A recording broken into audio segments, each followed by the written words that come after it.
Hello, colleagues, and welcome to this governor briefing. This termly regional briefing for governors in autumn 2023. Welcome to the session. Hopefully a useful session for you. We're going to share some information for you around the work of the School Improvement Partner and particularly how they can support you in your role as governors. We will also give you a little update around other aspects of the regional context. And for those newer governors, we want to just set the context around the EAS, who we are, what we do, and how we help and support schools. We'll have a little dig into the role of the SIP specifically and what they're doing with your head teacher over the course of this term and the coming few terms.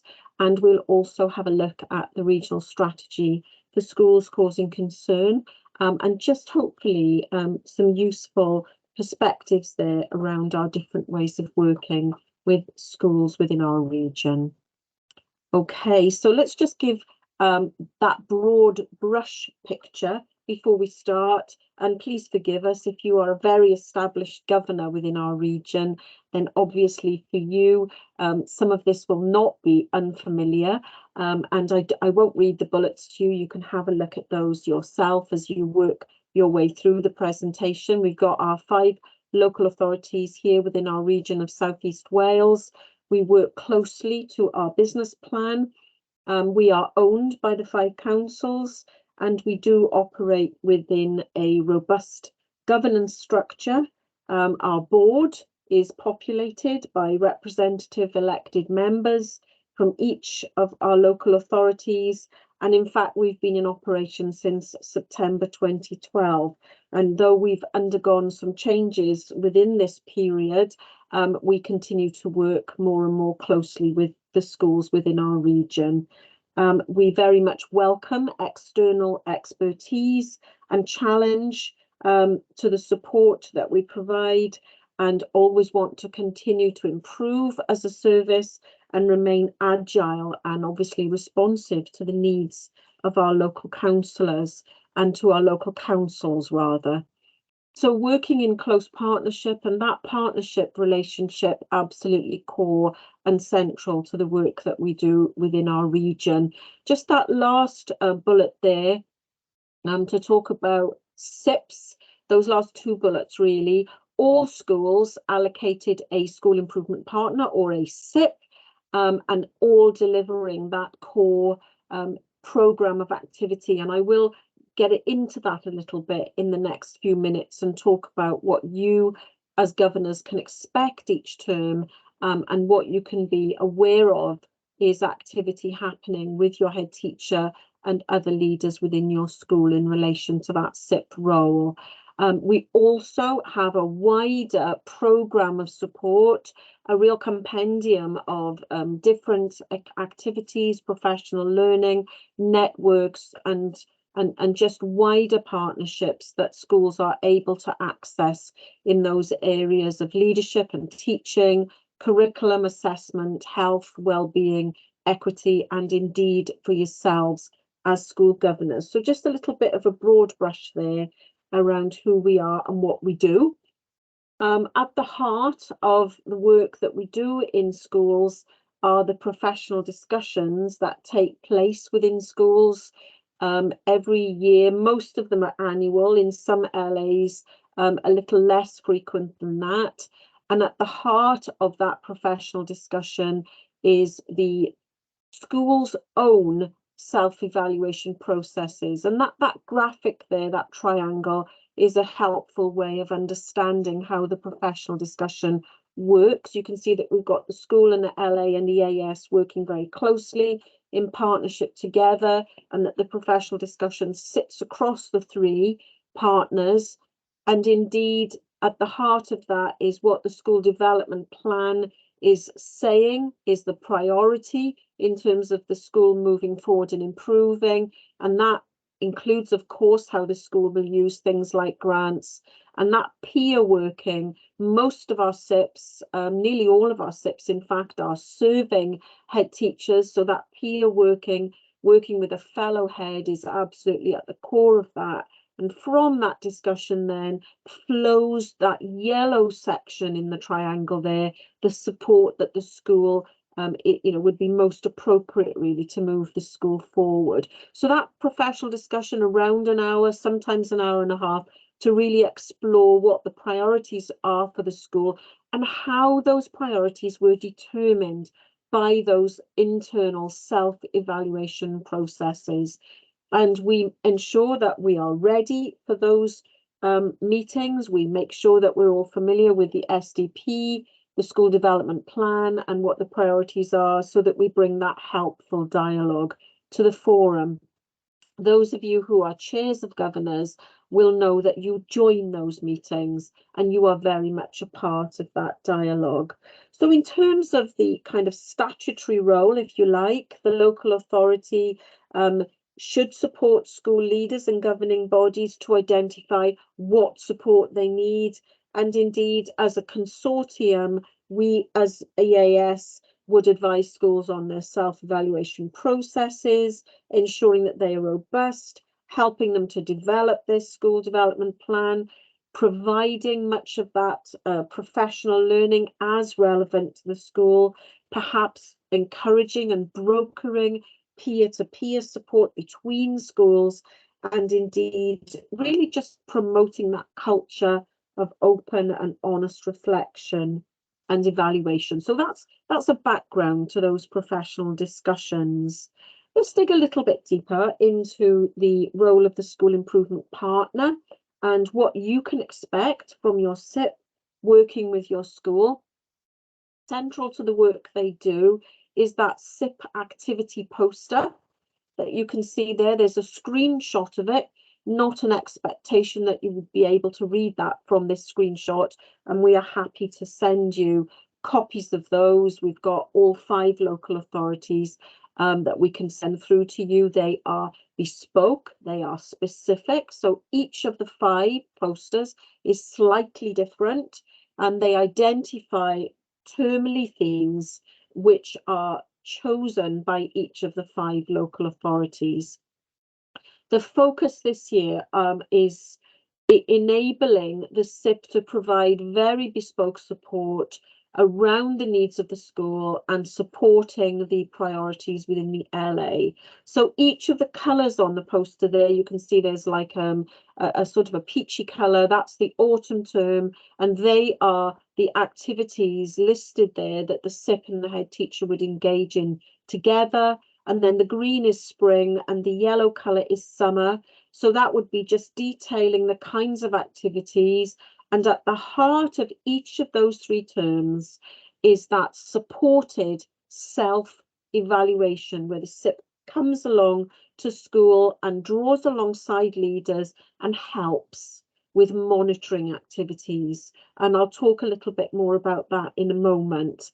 And then the other colours on the poster there, the blue, and you can see the circle there, is some other advice and guidance for the SIP and the head teacher around working to the local authority theme, or making sure that they are serving other agendas, such as developing the school as a learning organisation. So let me just do a reminder here of how we gather together information and how we ensure that we enable our local authorities to know our schools well. And what we've now developed, and this has been something that's been morphing really over time and sharpening over time, and we now have something that we call the school support overview, which is incredibly useful, which is, if you like, a conduit that holds important information around the school. It's a private area that is accessed by the school only, by the head teacher, and also by the school improvement partner, by the relevant principal school improvement partner who is overseeing the support, and obviously also the local authority. And on there you would find the support for the year in the form of a support plan that's put together in conjunction with the SIP. You would find any notes of activities and visits that have taken place to the school, whoever those partners are that have visited the school, you would find examples of and detail of the school's self-evaluation for each term and how the SIP has drawn alongside and helped with that. That might have been a book look, it might have been speaking to learners, it might have been doing a learning walk, maybe talking to children or to staff, or indeed to talking to yourselves as governors. Whatever format that takes, the supported self-evaluation activity is recorded and it's stored within this school support overview area. There would be evidence in there too to help the principal SIP to provide the local authority with a pre-inspection commentary if that's where we are within the school's inspection cycle. And there's also some very useful information in there which we called School on a Page, which includes lots of helpful data around the school's context and leadership arrangements. So it's a really useful conduit for gathering information around the school, the SSO, or the School Support Overview. Just zooming in for a moment on you as governors and your involvement, particularly with the work of the SIP in supporting the school, you can expect your SIP to visit you. They might come along in the autumn, that might be in the spring term of any given year, and they will present to you a governing body report. And what effectively that does is it gives you an overview, if you like, of the school's priorities for the year, and also the agreed support. So what the SIP will do to help the school, or maybe what a curriculum partner might do. That could be literacy, it could be mathematics, it could be elements of digital, or indeed how a partner school might be working with the school to maybe develop the learning environment, or indeed some national programs that the school might have elected to send colleagues to, such as the Senior Leader National Programme or the Middle Leader Programme. So that support plan can take a range of forms depending on needs, but it's a useful booklet for you because it sets out the support for the region that is, if you like, the menu in terms of our universal regional offer, and then it talks about the bespoke support that your particular school is receiving. So hopefully that gives you a little bit of background around that. Just wanted to give you a brief update around a team around the cluster approach that we've developed in this current year. We have always worked in a cluster model, and we indeed devolve funding to clusters in order to support that close cluster working. And we've strengthened that further in this year of 23 to 24 with, if you like, a team built around the cluster with the relevant principal school improvement partner attached to each local authority across the EAS region, and each cluster supported by a smaller group of school improvement partners and EAS team members. In the past, we could have had a real variety and many SIPs working within an LA, and we've taken a conscious choice this year to reduce the number of SIPs working within a cluster, to almost get that feel of a cluster team, if you like, that becomes known to the cluster over time and thereby strengthens and deepens those partnerships. And it feels more like an LA team of SIPs all working together.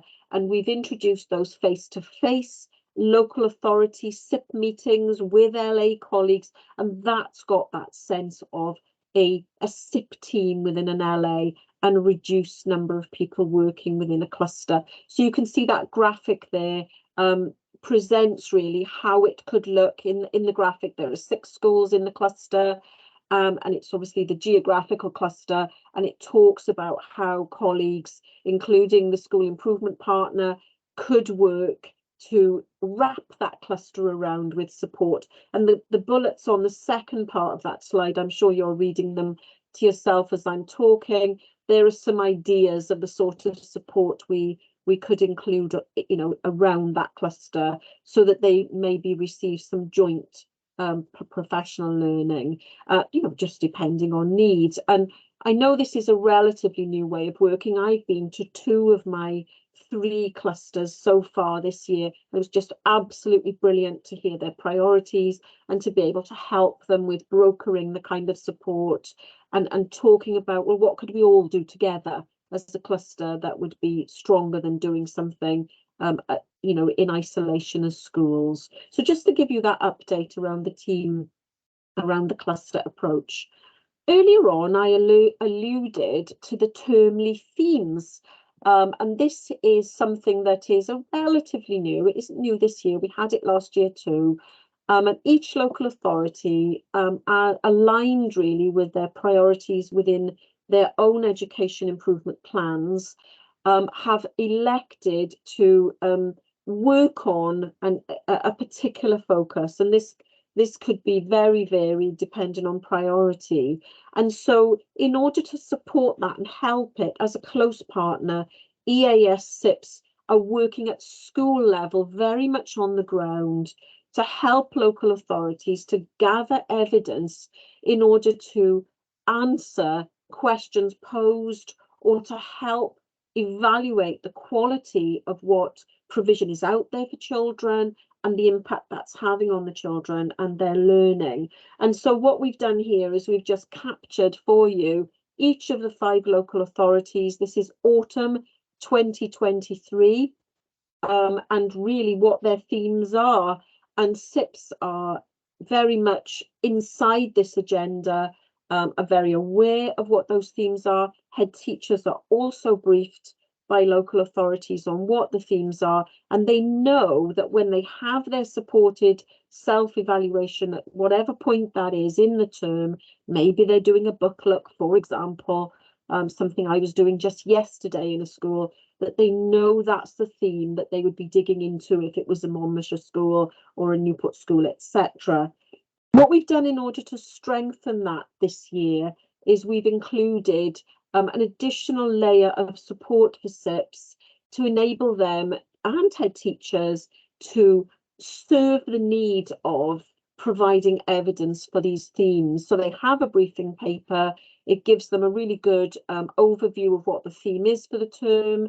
It helps them to see what could be included as evidence, gives them a few prompts to share with head teachers, and indeed even a little example of how to write up that evidence base. And so far SIPs are saying that these briefing papers are useful, and so obviously what we will do is we will provide fresh briefing papers for each term so that SIPs and head teachers have got that extra little bit layer of support in providing evidence around those local authority themes. Another thing I want to just briefly touch on is our model around schools supporting schools. It is our partner school model, and we're very much a region that is committed to the self-improving system. If you like, what has always been known as systems leadership. We believe that working authentically as a head teacher with another head teacher, as someone who is live doing the role every day too, we believe that's a very powerful model. We have lots of evidence within our region that our networks, as they've developed over the years, have added so much value to the intelligence about what good looks like within our system. And heads tell us and SIPs tell us that this really is beneficial. And SIPs indeed, as heads working with other heads, talk about the benefit of fulfilling that role as well. So if you are a governor of a school where your head teacher is a SIP, then you can know that that is very beneficial to your school. So just an update really around where we are with those partner schools now. We have had 70 schools apply to be partners within our region, which is wonderful. A very rigorous process where we have visited schools and talked to them about their practice. And when you receive this presentation, you'll be able to open up that list and you can have a look at who those partner schools are. We are always happy to look at kind of creative ways of filling gaps. and we're always looking at alternative approaches where we know that we need further support in any context. That's something that we've always have an open mind to. Professional learning and partner school sharing events are regular. They are a regular feature. There is a partner school network, and they are part of our routine professional learning offer brochure. So partner schools get quite a lot of support and are able to engage in that professional discussion about what works well when you're supporting schools, and an opportunity to see good practice too. Okay, so coming on to really the final part of this briefing, and putting here for interest for you really, it may or may not apply in the case of the school where you are a governor, but it is useful and helpful information to have as a governor around how we support the schools in our region who are causing concern. And this could be a school that is within an ESTIN category for follow-up. However, it might not be. There may be other things that may have triggered that status of being a team around the school. We call it TAS because it's shorter, a TAS school or a TAS approach.